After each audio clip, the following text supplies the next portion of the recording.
Matt Miller is in the waiting room. All I see a blank spot.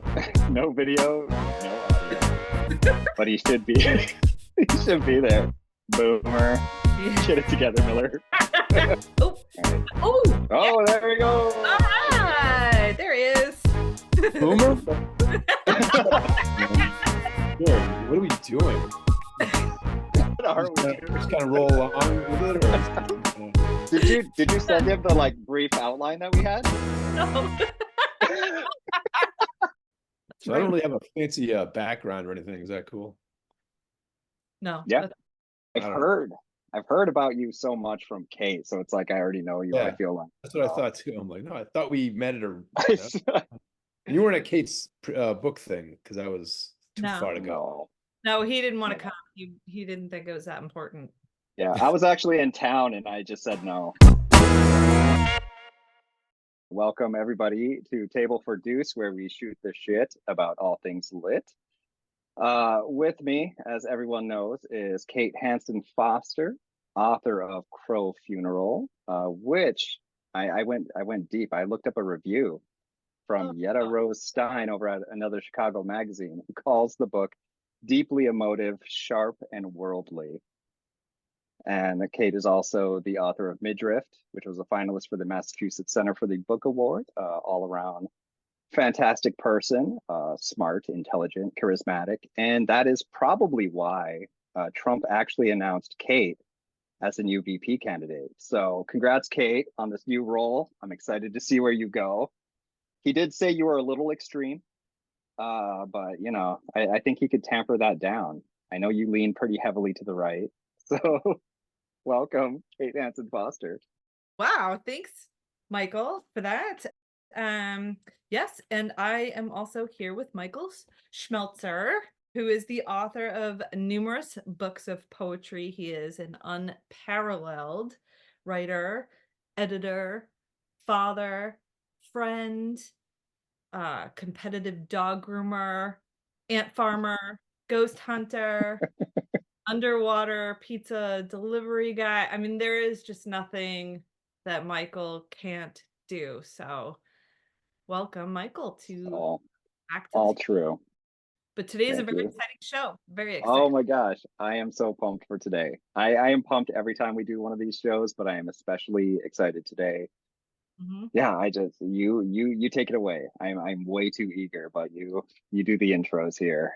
Yeah, and Matt's waiting in our little waiting room, so I don't want to waste too much of his time. So I'll go into his bio just to introduce him, give a little sense of who we're talking to.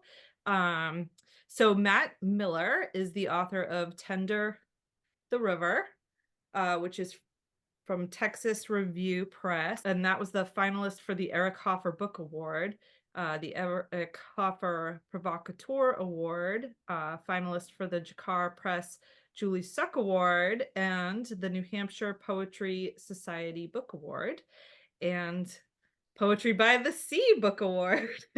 Other books he has include, so I've got the stack here. We've got Wounded for the Water, Club Icarus, Cameo Diner, and I actually happen to have Tender the River in paperback and hardcover because I am that Ooh. much of a fan. He has published work in Narrative, Rhino Poetry, Harvard Review, Notre Dame Review, Southwest Review, Florida Review, Third Coast. Anyways, goes on and on. Mhm. Jesus, this is a long bio. I meant to. Hold I on, think everyone could safely assume Matt is way too good to be on the show. Well, right. So let me just cut to the chase. Matt is a friend of mine. We've been friends for 20 years. So there's no way he would do the show otherwise.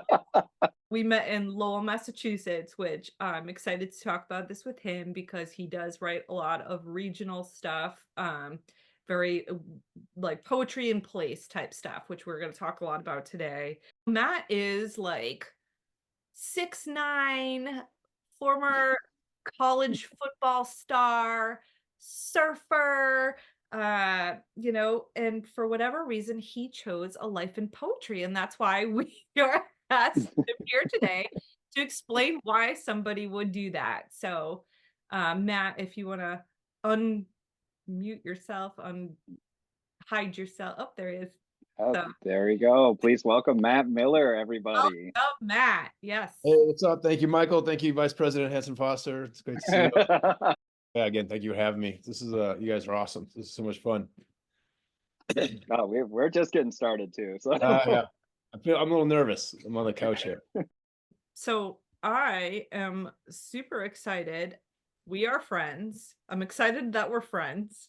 I'm, ex I'm excited that you agreed to talk to us. But I was really interested in the document that you sent, which was part of like a discussion that was part of the AWP panel that you were on, which I don't know what the whole theme was, but I got like your part, obviously, which has to do a lot with writing from a sense of place, and also about how we kind of gender well, like, or what right do we have to kind of insert ourselves um into those places. And I don't know, I thought you had a lot of interesting things to say about that. And I also, one thing, when I was pulling all your books off the shelf, I noticed that, you know, back to back you had um wounded, the, you know, wounded for the water, and then tender the river. And so, and I know personally, because you know, we grew up along the Merrimack River, right? Which is like this, for those who don't know, it's like 110-mile long river that's had just so many iterations. And you know, it's from indigenous times and animals and things like that, to industrial revolution, to then, you know, kind of post-industrial revolution, and like kind of like this cultural renaissance of repurposing all that infrastructure and stuff. And I know, like, my first book, I wrote about that a lot. It was really influential to me and impacted my writing a lot. So I was curious why this, you know, for someone to constantly being returning back to place, why do you think you do that? Why do you keep returning back to that valley, that river valley that we came from?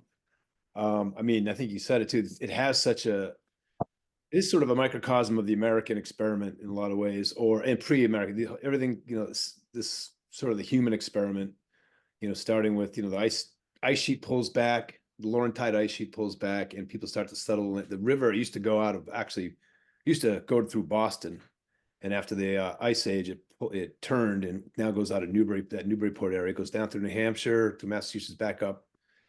And I don't know, like you said, like the indigenous tribes, to these first settlers and farmers who, you know, invaded the land and you know, took the land, and then using that water power to start the industrial revolution, which was also by stealing technology from, you know, Britain. So there's, you know, there's sort of seediness to all that. And then the industry brings in all the immigrants, first the mill girls, and so there's a sort of, you know, those mill girls came in with a sort of like the beginning of you know, wanting equal pay, you know, equal rights, voting rights. That all starts to kind of happen. And then labor rights with the other immigrants coming in, Irish, Greek, Portuguese, and then later generations, like when you and I were younger there, were like in East Asians, Cambodians, Laotians, you know, Cambodians fleeing the Khmer Rouge, Brazilians, and sort of it's been this place of constant turnover, and great. And I think that brings with it just like a lot of like this country's stories. There are a lot of stories that come out of that land. There's words that come out of the land. I think that goes for any place, but we sort of, you pick up that language and the stories that shape the language, and the language that shapes the stories. I think I've always been sort of attracted to that. I love water is always pulling me. Even Club Icarus, you take from that title, it's that Icarus drowns. So, I mean, there's a lot of water themes, I think, running throughout. I think I need to go away from the water at some point. And I think that last book too, in Tend to the Rivers, maybe a kind of a breakup. maybe that I needed to like move beyond those stories. I want to give a reckoning to the stories and the people I grew up with, and the land I grew up with. But there's also that, okay, you can't go home again idea. Like you did it. And even I think even in the book itself, some of the narrative moments are there's a sort of looking in from without, and knows that he's outside it, and it's hard to go back. And even when you go back to try to write about it, you're never really in it anymore. And there's a sort of ambivalence about that too. It's you want to move and grow on, but there was something magic there at one point, and I wanted to try to capture that again. You've done it too. You were very tactile, Kate, with the land and the places. So Well, I was actually pretty fascinated about like in reading that document that you sent, and I don't know if you want to talk about any of that, those thoughts, but I thought that Tend to the River, such a strong, powerful collection, and the way that you kind of honor the history of the place, but also kind of being very self-aware, of who you are as a person, kind of where you fit. You initially sort of looked at the river, or gendered it as a woman, and then and none of that stuff bothered me reading the book. I felt it felt very natural to me. that I start out early in the book. Almost the second poem is this poet goes to his river of his youth and is trying to sort of beg for more magic, give me more inspiration that I had. Where's the inspiration from my youth? I want to go back there, dip into those old waters. And I had this idea, oh well, what if that river just answers back and says, no, you ruined me, or I already given you everything and now you want more. And my initial instinct is, I think we do this a lot, especially maybe coming up in a Western, male dominated culture, patriarchal society. Like often we gender the river or nature in general, like Mother Earth, Gaia principle, like as a female. And I thought, so the first poem came out that way. I was like, oh, I didn't even think of it. And then I'm like, why did I just do that though? And I sort of self-question, and I go, wouldn't it be interesting if and I've been reading a lot of trans poets and writers and queer poets and writers. And I'm like, and thinking like this perspective might not be the same perspective. Who am I to place that, and I don't know. It's not like, oh, now I know where I am in this. I don't know. So let me try it a different way. And I had this idea, how about a male poet, a male voice coming at the poet as well. It's still the river, but now it's a male voice. And I do it like a double sonnet, very look at me structured, and hiding my vibrato is all in an inherited form from Europe. And he kind of has a kind of like tough guy talk too, but it's all buried in there. And then I go, okay, I did that. Well, geez, gender is fluid. We've seen that more and more, like this idea that it's one thing or the other thing, the binary, and anything, binary gets kind of dangerous when you put it in there. So, I'm bringing a more fluid voice, a trans voice. It's not really a trans voice as much as the river trying to answer back in a fluid way that I'm using your words, but the words don't work for me. But you need them in your language and your style, so it's fine. Call me all these things. You're never going to capture me in this idea that because the anthropomorphized things. I always say that. I always screw up that word when I say it out loud. There's a danger to that. There's a danger to that, because if we're putting a human consciousness, we're centering the human experience on this earth, and I think we're all sort of seeing that. Like maybe that's not where the focus should be, because if we just do that, then we just take and take and take and start thinking about what else is making this, environment work. The center of the human consciousness seemed like that's dangerous in a way, because that puts us at the center. No matter what you do, you're putting yourself at the center. And I think that maybe I was thinking like in general, why don't put myself at the center? We can't put ourselves at the center of any argument without, it's hard not to, but maybe we got to think about, why do we do that? What are other ways of thinking about that? Is there another center? Is there any center at all? If we are gonna like criticize our instinct to anthropomorphize, what would that put major limits on creativity? That we, even though like we are human centered, we or, maybe we should be more eco-centered or whatever the word is, right? To like maybe more nature centered, but we are humans, and we are the ones, like, language is a man-made thing, right? Or a human-made Oh, thing. There it Oh, is again, Jesus. oh, But language being human made, right, is, I mean, that's our thing, right? So we own that. And if we're going to be creative people, isn't like, if we were to abandon that ability, or like just conversing at, having that creative instinct to converse with space, converse with place as poets, um, what kind of, do you think it's limiting us as opposed to inviting more into the conversation? I think, yeah, I wouldn't abandon it. It'd just be, I'm more like, let's maybe become out.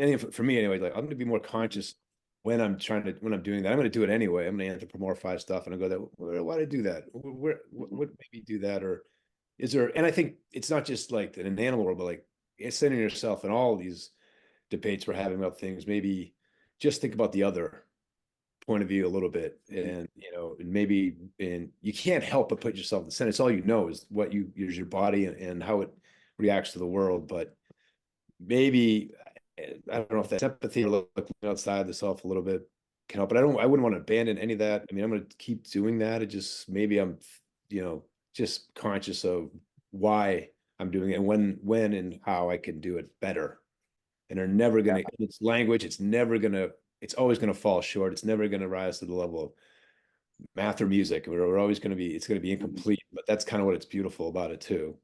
one of the things that really struck me about the book, and like you were saying, your own kind of inherent lens that gets centered, whether it is that kind of Gaia Earth kind of gendered language that initially takes off. I think what you do so well is being so self-aware when you're writing and not going back to revise like what you may consider like an error or something that isn't quite proper. Like you own it, and there's so much ownership and responsibility that I read in Tender the River that isn't about hiding something. It's about taking full ownership of who you are and who your lens is, and then also pushing it even further. So I see what you do with language in terms of the river and that kind of thing as an expansion of like identity and language and the idea, like perspective rather than limiting. And there's one poem that I really wanted to talk about a little bit, the poem Insidious, which I think was the one that you had after Claudia Rankine, I believe. Yep. And the last few lines is about maybe there were elms that mistaken these trees that you had seen. And I literally started laughing at the end of that, not because it's funny in any way, shape, or form, but it's one of those like, it's like watching an M. Night Shyamalan movie where I'm like, oh my gosh, here is this ending that just came out and hit me and surprised me in such a way that like my body reacted with such delight that I'm like, you got to this ending that I just blew me away. And it just made me giggle. Like I was so pleased with how far you took me and what you did with that poem.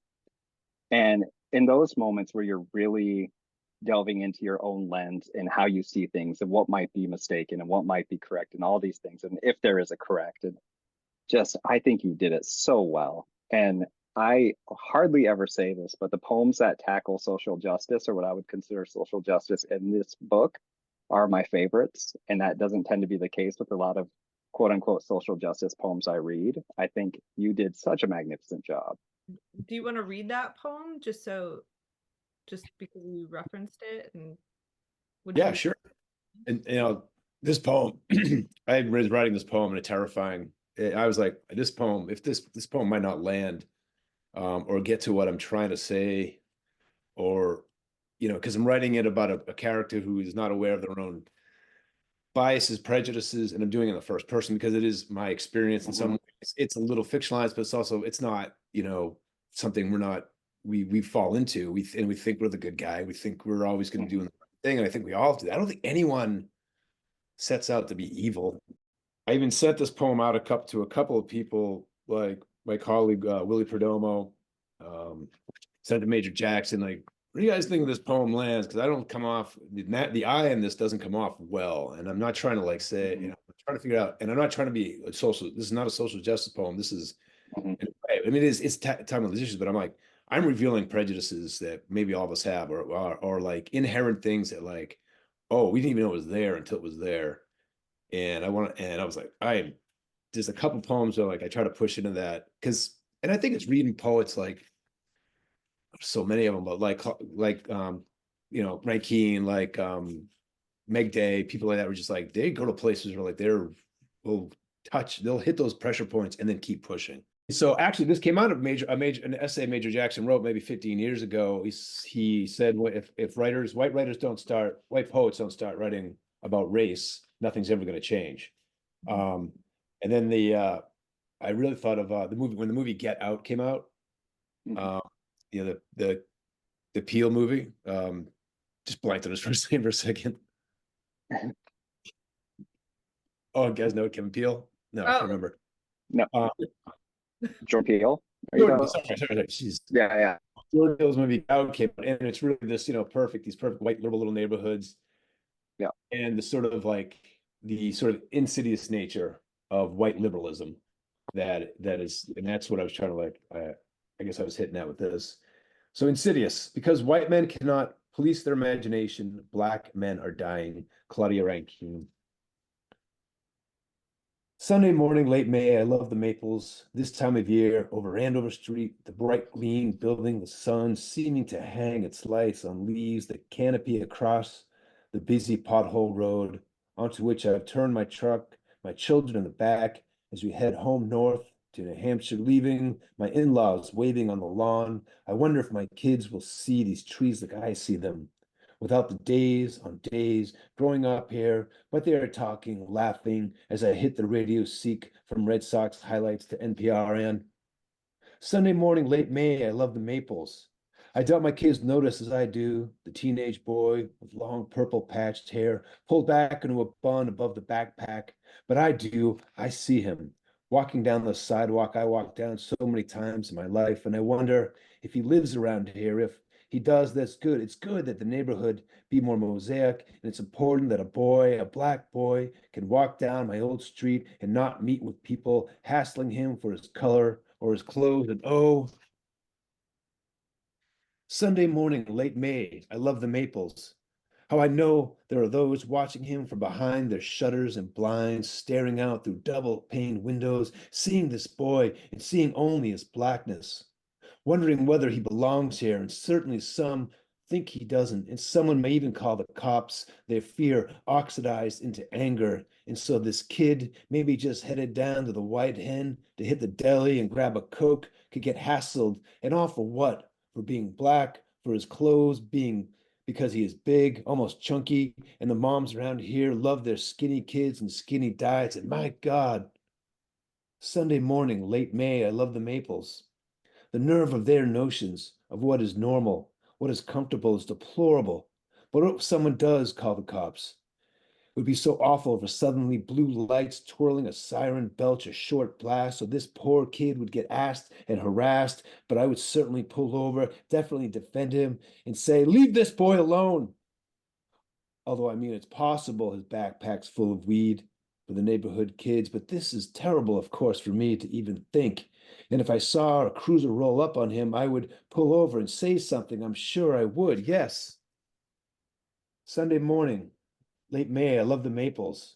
I'm sure I'd be brave if it was safe, with my children sitting in the back, but I truly would try to at least slow down and say something like, all you see is his blackness, and this is all you see. Because of course I see more, I really do. And I know how hard it must be to be him. I'm sure I do, because I'm one of the good ones. I am, right? I really am. And then the boy fades from my rearview mirror, his head rising from the sidewalk slab, see my maples. Or are those elms, I wonder? My whole life, I've been so sure they were maples. But maybe they're elms. Maybe they have always been elms. That is such a tremendous poem. Like, I'm so happy I got to hear you read it too. There's such a musicality throughout your whole book. And there was actually a poem that I read. I didn't even realize it was a prose poem until I looked at it again. And I was like, oh, wait, there's no real line breaks here. Like, there's just such a pacing to your work that really just really just gets me so pulled into it. So Well, thank you. I think yeah. that the repetition is one of the best parts of this poem, and it kind of it works so well as a way to kind of show a sort of, we get set in our ways, we get and set in our human patterns of thinking. It's kind of acknowledging, I think, something that's becoming new and current, which is in a very careful, cognizant way, you are sort of acknowledging that the whole like cis white male is, generally just sort of carries on um in a like it's a genderless, raceless personhood, generally speaking. You're driving down the street, nobody thinks, "Oh, there goes that white guy." Such a privilege to being a white male, kind of just carrying on through life. And you can go through these motions. And the way you do this repetition, it's kind of like, this is my pattern of behavior. This is how I live my life. But the speaker is having these sort of awakenings in the poem of realizing that kind of that sort of momentum of experience is not without fault. This is something I wanted to ask you about because I do notice in all of your books, um, you have a very anecdotal storytelling ability, and you do talk a lot Mhm. about just like growing up in Lowell and bringing up these there's kind of like a cast of characters, like whether it's just like a high school friend or just or someone you worked with, kind of appear, and you bring in a lot of that kind of Lowell, Massachusetts dialect and idioms and all that kind of thing. So I don't know if you want to like talk about that or what you think that brings to your work. Well, sometimes I just have the story, and then it's like, what's in that story? What's and why is it resonating, or why is it hanging out in my head, or maybe investigate the stories. Like that one story about my brother and I run into a guy we played little league with, and then seeing him with a machete wound in his head like 15 years later, and in a liquor store, and like in the moment, 20 years ago, 30 years ago, I didn't really think that much about it, except, oh, that was crazy. I want to see Marcus like that. But then you're like, wait, what are the real dynamics behind all without, but without also like trying to like be all preachy or, didactic about it, and just like, look at us and we had this and they had that. I just want to show the story, and hopefully like it'll kind of reveal itself as like, oh, there's sort of class and race things going on there. But the story was just also the story of the three of us meeting up and just remembering this kid, how good a ball player was, and then like us going off and we have this whole other life we've been able to lead because of privilege and access to things, without using those things like I don't want to use those words, privilege and access. I just want to show the story, and maybe that comes from growing up in that area. But I think storytelling is ubiquitous and it's universal, and people tell stories, and I think the stories I've always responded to the ones that show you the thing. Like David Maloney, kid who's a friend of ours, he's a fiction writer, and he talks about like he talked to a class of mine about like the writer should bring the person to the door, and then they decide whether or not to go through. The reader, like get them all the way there, and whether or not and end the story there, and let them take the next step if they want to, and if not, they can walk away from it. Or if they want to go in their mind, like, all right, what's happening here? Yeah, I do tell. I mean, I always maybe it's just a failed short story writer. I can't get enough words down, so I just write them in poem. But I've always liked stories. I mean, I just I always sit in a movie theater for 7 hours and just watch everything. You put it in front of me, I'll watch it.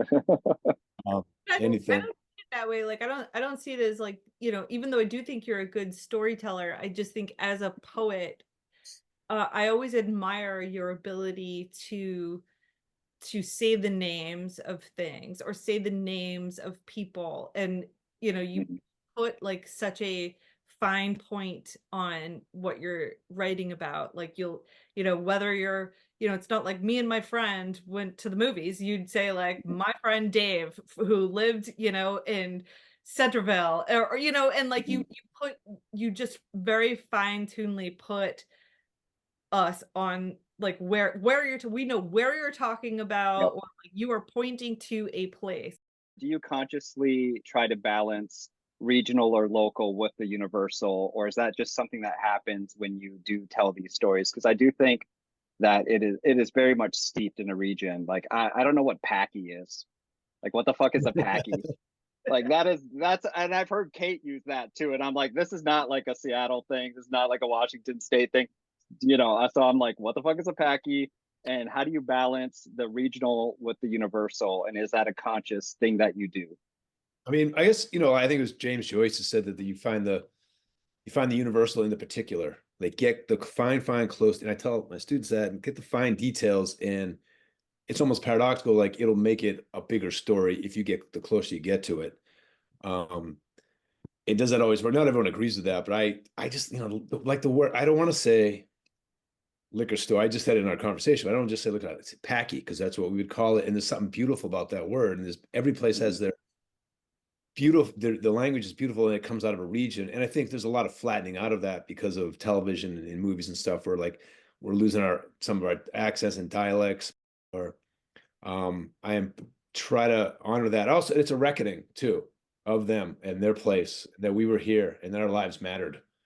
And I think everyone's lives matter, and it's nice to if your story is remembered and it's part of it. I have a poem, in this book about a police officer friend of mine who killed someone, and I don't say his name, because I don't.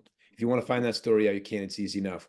I do name the person he killed, because I believe that person needs a reckoning, that their life was there and it mattered, and it was taken, and it wasn't fair.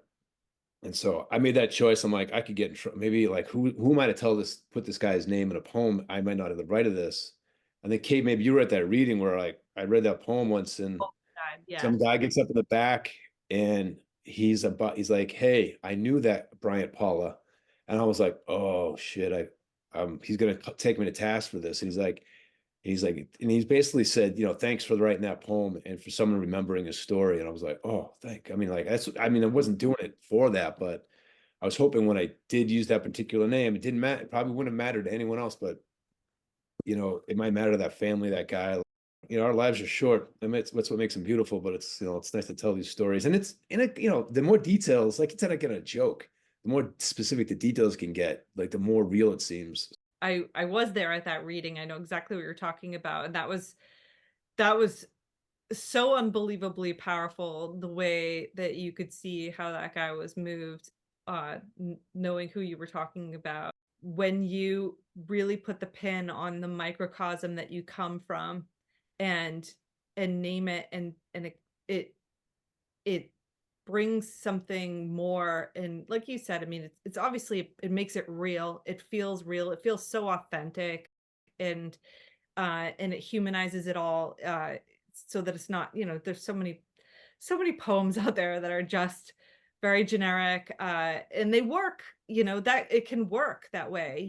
Occasion poems, they need to be generic. You can insert your own story into kind of like a nice canvas of pretty words and stuff.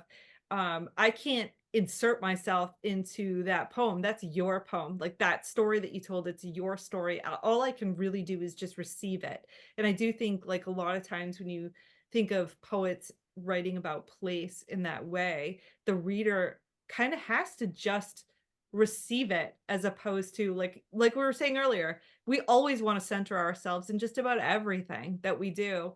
And so when somebody writes a lot about place, it's kind of a different experience, both in writing it and in reading it.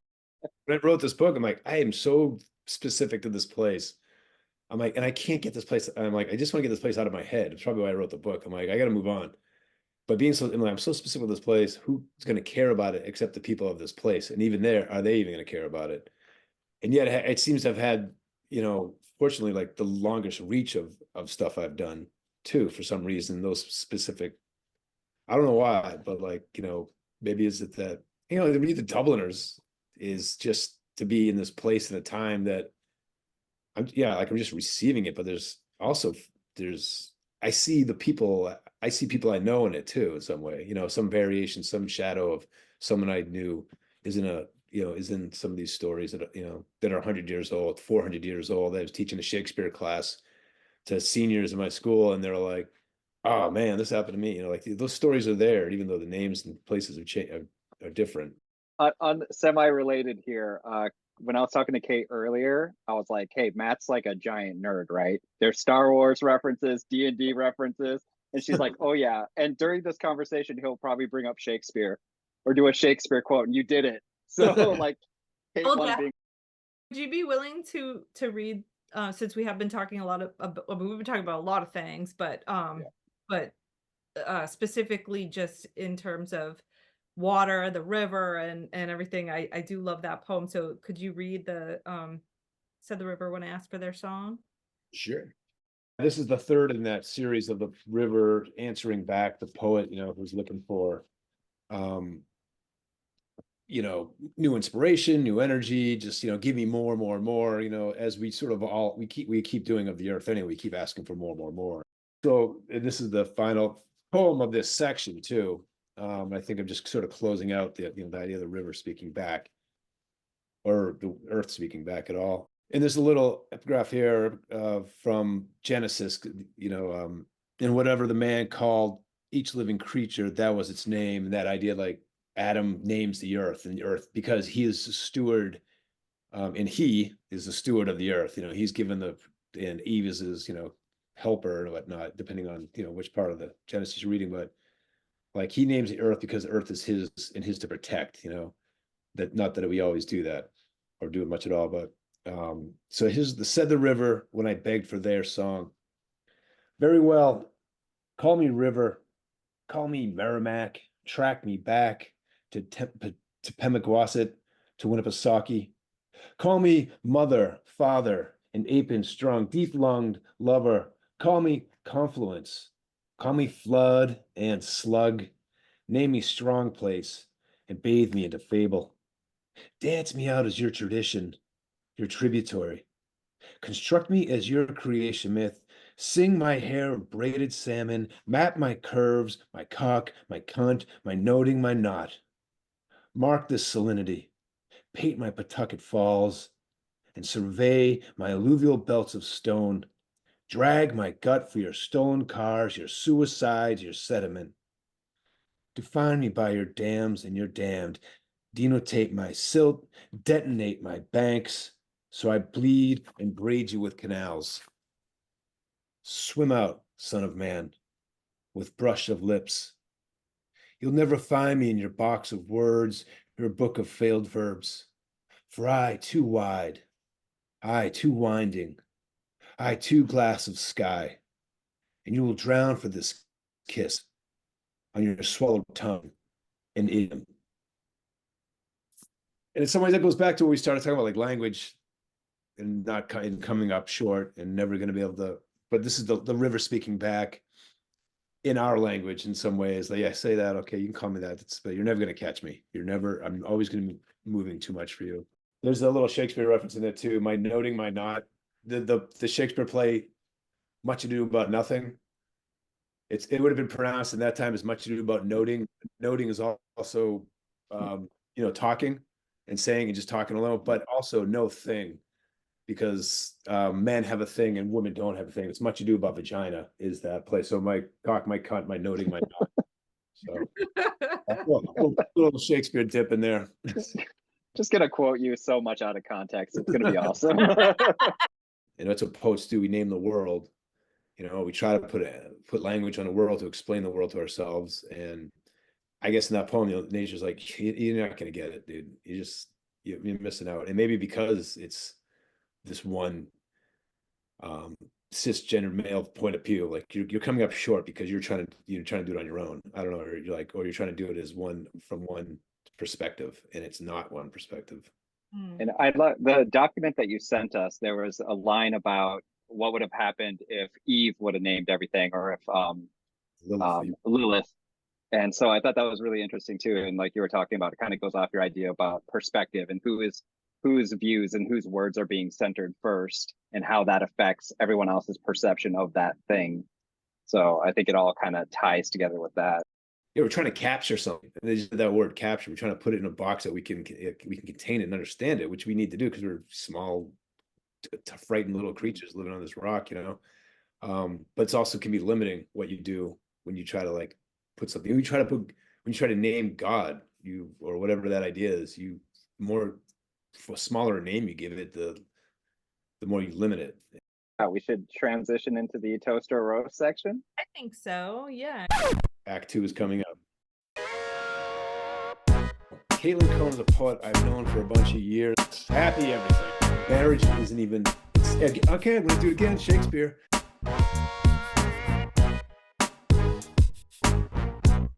Thank you. Perfect. Why are you back? What are you doing? Learning. That's also That's gone rogue. just pro tip. Turn the audio off too, right? Pro tip. Also, Michael, you can also probably in that same drop